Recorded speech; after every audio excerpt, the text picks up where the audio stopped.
আসসালামু আলাইকুম। Hello everyone, আশা করি আপনারা সবাই ভালো আছেন। এখন হচ্ছে দুপুরে, দেখেন রোদ আছে, দেখছেন? আমরা কিনে আসলাম জানেন, এই দেখেন। বলেন তো কি জিহাদ, বলো তো কি? যেদিনই আসি রূপনগর সেদিন হচ্ছে বড়ই নিয়ে যাই। আমি কিন্তু একা কখনো এতগুলো বড়ি পারতে পারলাম না। এই দেখেন, ও দেখেন আপনাদের ভাইয়া, মরিয়ম, জিহাদ সবাই মিলাই আর কি বড়ি আনলাম।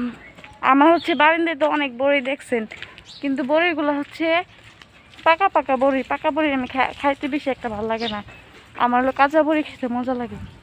সেজন্য বাচ্চা এখানে যেগুলো পাকা আছে ওগুলো রোদে দিয়ে দিব, আর কাঁচাগুলা ফ্রিজে রেখে দিব, যখন মন চায় ভর্তা বানিয়ে খেয়ে ফেলবো। আপনাদেরকে বড়িগুলো দেখাই যে কতগুলো বড়ি আনছি। এই যে বড়ি দেখেন, কতগুলো বড়ি দেখছেন, কালারগুলো দেখেন, এই দেখেন মাশাআল্লাহ। আজকের মধ্যে এতটুকু, ভালো থাকবেন, সুস্থ থাকবেন, আল্লাহ হাফেজ।